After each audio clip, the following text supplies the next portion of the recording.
말이 네 맘대로 구글으로 네 맘대로 나를 죽이든지 살리든지 네 맘대로 하세요. 나는 이제 너하고는 참배 안 하겠다. 거의 이거잖아요. 정치인 박근혜는 오늘부로 신업투쟁, 옥중투쟁, 정치투쟁을 선포한 날이다. 이렇게 요약됩니다. 자, 뉴스를 쪼다 오늘의 주자는 박근혜 전 대통령이 법정에서, 그러니까 오늘 구속연장 후에 첫 재판이었는데 모두 발언을 통해서 폭탄 선언을 했습니다. 그 내용은 간단히 요약을 하면 본인은 무죄다. 그 다음에 재판에 대해서 신뢰할 수 없다. 그 다음에 모든 건 내 책임이니까 나 말고 다른 사람들은 선처해달라. 그 다음에 구속연장 말도 안 된다. 결국 이렇게 됐는데요. 김 선배, 먼저 이 박근혜 전 대통령의 주장의 메시지나 의도 뭐라고 보세요? 어떻게 보셨어요? 박근혜가 옥중투쟁을 선언한 겁니다. 투쟁을 여러 가지를 선택을 할 수가 있는데 정치인으로서 그냥 간단하게 예를 들어볼게요. 단식 투쟁도 있고 법정 투쟁도 있고 뭐 삭발 투쟁도 정치 투쟁도 있고 삭발 투쟁도 있고 손가락 자르는 단지 투쟁도 있고 기타 등등 뭐 다 있는데 박근혜는 그 중에서 몇 가지 투쟁 방식을 오늘 결정을 해서 대국민한테 선포를 한 거예요. 하나는 이른바 그 백의종군이라는 흰옷 투쟁을 한 거죠. 그 박근혜 전 대통령의 현재 직함은 하나도 없습니다. 따라서 이 사람은 그냥 자유한국당의 일개 당원으로서 그리고 감옥에 갇혀있는 수의를 입고 있는 여자로서 백의종군, 우리말로 바꾸면 흰옷 투쟁을 이제 선언을 한 겁니다. 다른 하나는 지금 소개를 한 것처럼 법정 투쟁, 무의미하다. 이 재판부에 대한 믿음을 오늘부터 거둬들이겠다. 그렇죠. 본인 입으로 선언을 했습니다. 그렇죠. 그 다음에 이제 이 박근혜 전 대통령은 평소에도 잘 먹지 않아요. 그래서 거의 같이 식사를 해 보면은 그 입으로 들어가는 걸 거의 본 적이 없습니다. 굉장한 따라서 소식이죠. 예, 단식 투쟁도 큰 격차가 치지 않으므로 의미가 없다고 보고 따라서 정치인 박근혜는 오늘부로 이제 비로소 흰옷 투쟁, 옥중 투쟁, 정치 투쟁을 선포한 날이다. 이렇게 요약됩니다. 시점이 물론 이제 뭐 구속 연장 결정되고 나서 첫 재판이니까 뭐 그 시점이다. 사람들이 이제 쉽게 그렇게 생각이 들지만 어쨌든 지금까지 뭐 몇 개월 동안 재판 받을 동안 정말 법정에서 입을 한 번도 뻥끗 안 했고 심지어 옆에 누가 앉아도 눈길도 한 번 안 주던 양반이 갑자기 막 이렇게 작심하고 나오니까 이게 왜 이러지? 왜 이 시점에 왜 이러지? 막 이런 식의 생각이 들었어요. 시점을 본인이 뭔가 이렇게 좀 정교하게 택한 것 같아요. 아니면은 그냥 구속 연장 됐으니까 욱하는 심정에 한번 한 걸까요? 어떻게 보세요? 저는 구속 연장이 되고 나서 지금 이를테면은 결국 정치인들이 움직이는 건 지지자들 숫자로 움직이는 거잖아요. 근데 제가 약 한 달쯤 전인가요? 시내 나왔다가 이제 태극기 집회 현장을 그때도 봤는데 사실 언론이 별로 잘 안 들어서 그렇지 태극기 집회 현장을 이렇게 보면은요 그 숫자가 굉장하더라고요. 특히 그 지난번 탄핵 사건 때 뭐 찬반 그 시위들이 있을 때 그때 굉장히 뭐라고 할까요? 정말 촌스럽고 산발적이었던 시위들이 약 한 달쯤 전에 이렇게 모습을 보니까 굉장히 모습을 많이 업그레이드가 됐어요. 네, 굉장히 업그레이드가 돼서 단복도 맞추고 앞에 이렇게 선봉에 서는 사람들은 어마어마하게 거대한 태극기를 들고 뭐 이렇게 제복도 맞춰 입고 하는데 일단 그런 그 일때면 전열이 좀 정비가 됐다고 해야 되나요? 그리고 지난 주말에 굉장히 많은 숫자가 나왔다고도 하잖아요. 이제 구속에 대한 구속 연장에 대한 그 소식을 듣고 이 태극기 집회의 그 인력들이 상당히 많이 늘어나고 국민들 중에 또 뭐 그게 어느 정도 퍼센테이지가 되는지는 모르겠으나 이게 상당히 법치주의로 봐서는 기본적으로 구속을 위한 구속이다 하는 느낌이 사실은 있는 게 사실이잖아요. 정치적인 구속이다. 그리고 지난주에 청와대에서 캐비넷 그 서류를 폭로해 가면서 박근혜 구속하시오 사인 주고 이렇게 움직이는 거에 대해서 그 엄밀한 법치주의를 원하는 그 국민들 사이에서는 좀 반발하는 생각이 있다라는 의견들을 전체적으로 모아서 비빌 언덕이 좀 있다고 본 거구나. 지금이 나갈 시점이라고 생각한 것 같은데요. 알겠습니다. 과연 지금이 최적의 시점인가에 대해서는 논란의 여지가 있는 그 시점을 좀 덧붙이자면 이렇게 됩니다. 그러니까 사실은 이제 그 아까 정리가 됐지만 법치의 이름을 빌린 정치 보복이다는 게 첫 번째 메시지. 그 다음에 다시 구속하는 수사를 받아들이기 어렵다. 그 다음에 멍해를 내가 질 터이니 다른 사람은 풀어줘라. 네. 그 다음에 이 재판부에 대한 믿음을 거둬들인다. 네. 네 가지로 정리가 되는데 네. 이 중에서 국민들이 그동안 기다려왔던 것이 네. 멍해는 내가 진다. 그렇죠. 네. 다른 사람에게는 관용을 풀어줘라. 100% 나오고 네. 이겁니다. 네. 이게 사실은 만시지탄이 있는 거죠. 맞아요. 헌재의 예. 판결이 나온 직후라든지 네. 1심 재판이 막 시작됐을 네. 때라든지 정치인 박근혜에게는 여러 가지 기회가 있었는데 네. 그걸 다 흘려보내고 예. 이제 오해 사기 딱 좋은 이 시점이 그러니까. 됐는데 예. 그런데 여기는 중요한 일들이 지금 이제 같이 갈마 들어가고 있어요. 첫 네. 번째는 민주당이 세월호 7시간을 세월호 30분으로 7시간 30분을 늘려서 다시 들여다보겠다. 네. 세월호 특조위를 재가동하겠다. 네. 이게 한 축이 있고 네. 다른 하나는 말도 얄궂어요. 자유한국당의 정치보복특별대책위원회예요. 네. 여기에서 노무현 전 대통령 가족들에 대한 640만 불의 수사를 촉구하는 네. 고발장을 타신했어요. 자, 양쪽이 정치투쟁을 이렇게 대리전 비슷하게 시작을 한 겁니다. 네. 그 다음에 더더욱 민감한 것 중에 하나는 자유한국당 이번 주에 정치인 박근혜한테 우리 당을 떠나다오. 출당. 네. 자진 탈당 권유를 할 가능성이 오늘 매우 높습니다. 네. 이제 이런 상황 속에서 네. 정치인 박근혜와 그 변호인들이 예. 재판을 전면적으로 거부하고 나선 겁니다. 네. 이 재판은 의미가 없다. 네. 나는 그냥 강제적으로 데려다 여기 앉혀놓으면 앉아 있겠거니와 네. 나는 이 재판에 참여는 하지 않겠다. 이렇게 선언을 한 것은 사실은 지금 얘기한 바 거리와 광장을 메우고 있는 태극기 친박 지지자들에게 총 권리를 재촉하고 있는 것이다. 네. 이렇게 봅니다. 지금, 저도 좀 한마디. 예.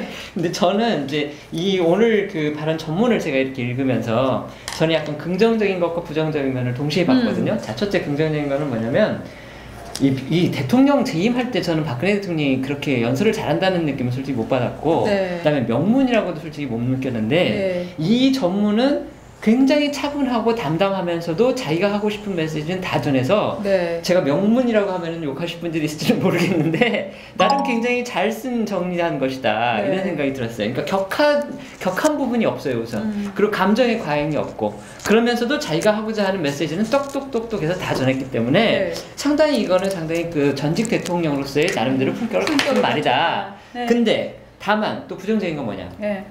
왜 이렇게 아직도 자기 잘못은 하나도 없다고 하는지. 네. 그러니까 뒤에 가서 물론 지금 방금 김 선배가 얘기하셨듯이 역사적 명예와 책임은 제가 지고 가니까 모든 책임을 저에게 물어달라 이 얘기한 부분은 저희가 긍정적으로 보여지는데 네. 여기에 보면 자기가 롯데 SK 뭐 부정한 청탁 들은 네. 거 하나도 없다. 그 다음에 친한 자기가 믿었던 사람한테 배신 받아가지고 뭐 어쩌고 네. 했다. 그러니까 결국은 지금 최순실 씨를 그 하나의 축으로 해가지고 박근혜 전 대통령과의 관계에서 맺어진 불거진 여러 가지 사실들이 팩트들이 분명히 있단 말이에요. 그게 이제 그 혐의로서 확정되지 않기는 했지만 여러 가지 팩트로 뒷받침되는 그런 부분들이 있고 그 다음에 어쨌든 국정농단과 관련해가지고서 여러 가지 방증들에 의해서 나타난 뭐 그 일반인한테 뭐 청와대 일정이 들어가고 청와대 연설문이 들어가고 뭐 인사 협의가 들어가고 뭐 이런 것들도 네. 다 들어가는 부분들이 있는데 그런 부분들을 본인이 전혀 아직도 완전히 나는 결백하다, 나는 무죄다, 네. 모든 건 나는 정치보복당하고 있다 이렇게 주장하는 것이 예. 과연 그 주장의 내용적인 측면에서는 네. 과연 국민들한테 어느 정도나 이게 공감을 얻을까. 물론 열렬한 친박 지지자들한테는 드디어 우리 그 주군께서 드디어 네. 들고 일어나셨으므로 우리도 같이 뭐 분기탱체 일어납시다 이런 어떤 그런 걸 공기를 자극하는 효과는 거둘 수 있을지 모르지만 네. 그 외의 사람들, 소위 말하는 박근혜 전 대통령에 대해서 비판적 지지 내지는 동정론을 갖고 있던 일반의 국민들한테까지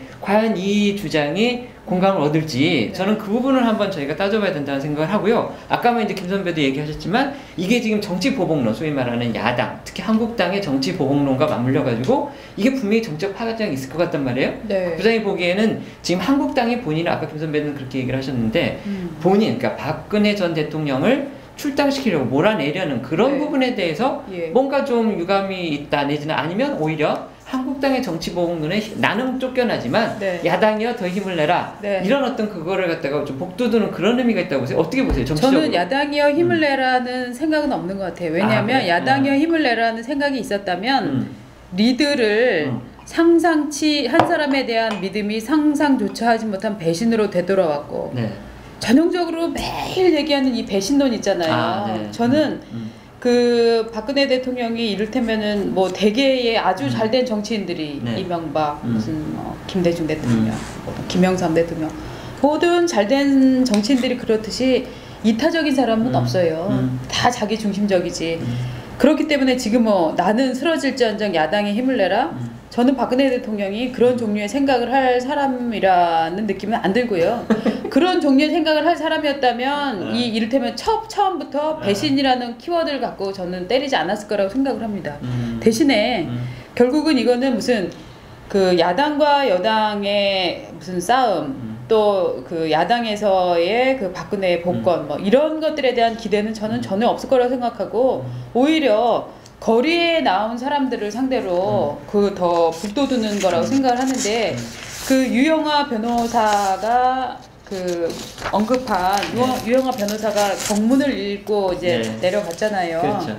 가장 저는 뭐 인상 깊었던 게 저희 변호인들은 창자가 끊어지는 아픔과 피를 토하는 심정을 억누르면서 허허롭고 살기가 가득한 이 법정에 피고인을 홀로 두고 떠난다. 그 얘기는 결국 당신들이 사랑하는 박근혜 대통령이 이렇게 이 법정에서 갈기갈기 찢기고 있다. 이거를 법치로는 살려낼 수 없다. 당신들의 지금 피가 필요하다. 저는 그런 방식의 결국은 거리에 있는 분들에게 감정을 또 다른 감정을 불러일으키는 김 선배도 그러세요? 네. 같은 생각을 다 이렇게 표현해보고요. 네. 좀 어설픈 우리의 속담이지만 때리는 시애미보다 말리는 시누이가 더 밉다는 말이 있는데 사실은 피고인 박근혜 입장에서는 문재인 정부의 원망보다는 자유한국당 지도부 지금 출당 카드를 만지작거리고 있는 저의 무리들이 더 미울 수가 있는 겁니다.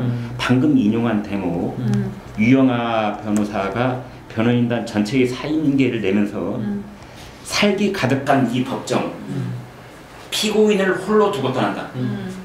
가로 열고 닫고 여성 피고인을 두고 떠난다. 아마 그런 말도 여기에 코노테이션이 들어가 있는데 이 말은 달리 말하면 더 이상 방어권을 행사하지 않겠다는 뜻입니다. 여기 너희들이 보는 바, 목도하고 있는 바 이 여성 피고인은 오늘부로 맹사를 드러내는 것이다. 이건 다른 말로 바꾸면 무저항의 저항이라고 할까? 이런 생각이 들어요. 그 말이 있죠.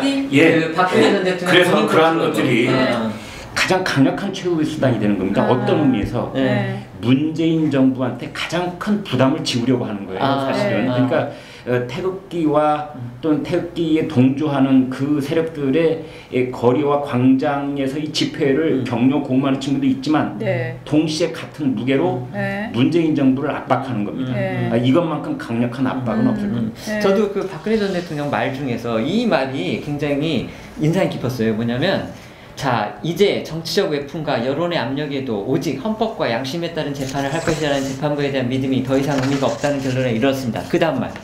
향후 재판은 재판부의 뜻에 맡기겠습니다. 이 말이 네 맘대로 국을 끓여주세요. 네 맘대로 나를 죽이든지 살리든지 네 맘대로 하세요. 나는 이제 너하고는 상대 안 하겠다. 거의 이거잖아요. 그러니까 이거는 결국은 재판을 갖다가 사실상 뭐 불복이라고 그러는데 불복보다는 저는 사실상 거부라고 보여지고요.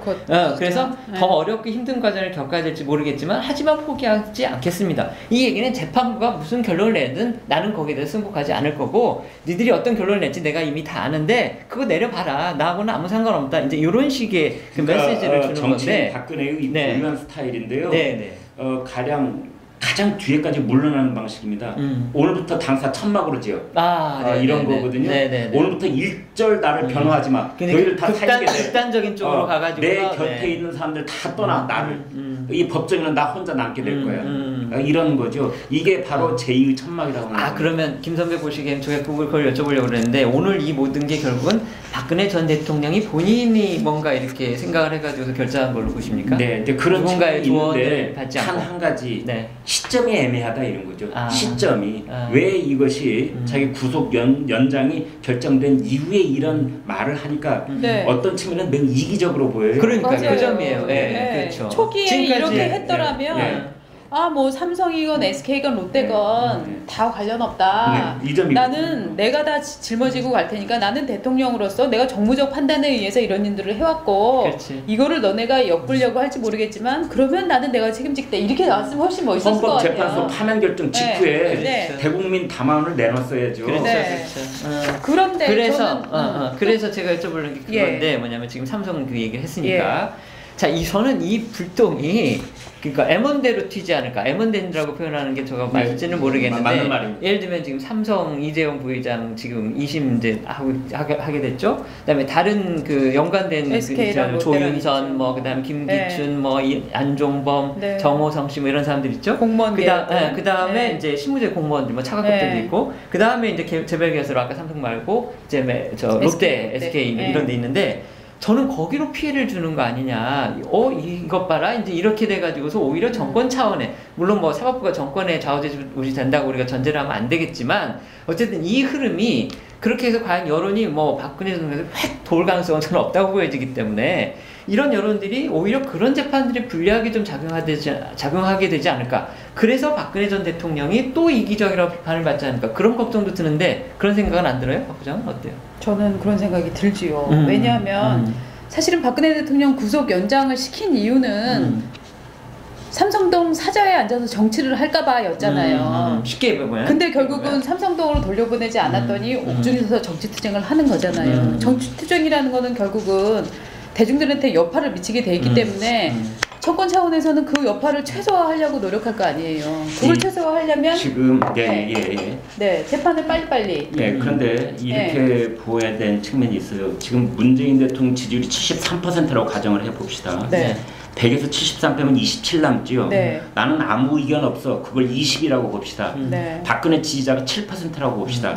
그러면 문재인 대 박근혜가 73 대 7이에요. 정치 프레임은 73 대 7이 투쟁을 할 수가 있습니다. 그래서 정치인 박근혜는 아마 오늘부로 이 프레임을 보수 대 진보, 진보 대 보수, 그 다음에 자기는 백의종군하는 방어권을 이미 포기해버린 그냥 벌판에 혼자 서 있는 살기 등등한 이 법정에 홀로 서 있는 여성 피고인 이 프레임으로 가면은요 7%로도 73하고 대적을 할 수 있다고 판단을 내렸을 겁니다. 본인은 그 싸움이에. 근데 결론적으로 그럼 그건 성공할 거라고 보십니까? 두고 봐야죠. 그 성격. 어떻게 보세요? 문재인 정부에게 매우 부담스러운 건 사실입니다. 박 부장은 어떻게 보세요? 성공할까요? 박근혜 전 대통령의 이 전략이? 글쎄요. 국선 변호인이 어떻게 하는가. 아니 이게 사실 약간 팩트가 이상한 게 이거는요. 이건 이제 앞으로 파장이 만만치 않은 것이 왜냐면은 지금 이제 1심 재판이 곧 나오게 되거든요. 선고가 박근혜 피고인은 그 1심 재판부의 선고를 거부하겠다고 미리 선언을 한 거예요. 그렇죠. 알겠습니다. 아니 그리고 저 유영하 변호사는 지금 홀로 남겨두고 떠난다고 했는데 이게 그 구속 사건이라서 필요적 변호 사건 이런 용어가 있어요. 그러니까 결국은 서울중앙지법에 2명의 국선 변호사가 있다는 거 아니에요? 그럼 두 분 중에 하나를 붙이게 되면 그 많은 사건 기록 다 읽어보고 증인들 찾아서 다니면서 증거조사 하는 데만도 아마 몇 개월 걸릴 텐데 그렇다고 그러면 연내에 지금 선고 내리는 것도 저는 가능할지 솔직히 그것도 불가능할 것 같은데요. 들어오면은요 피고인이 의사 전달하는 연락 등 역할을 그럴 정도 하는 거고 거의 자기 변호 그냥 말로 안 하는 그 자기 변호로 끝나지 않을까 싶은데 자 저희가 하여튼 이게 굉장히 흥미진진한 정치적인 사건으로는 흥미진진합니다. 이게 뭐 나라를 위해서 과연 좋은 건지는 모르겠지만 그래서 앞으로 저희가 속보가 나오면 또 다뤄보도록 그렇게 하겠습니다. 오늘은 이 정도에서 정리를 하겠습니다. 자 고맙습니다.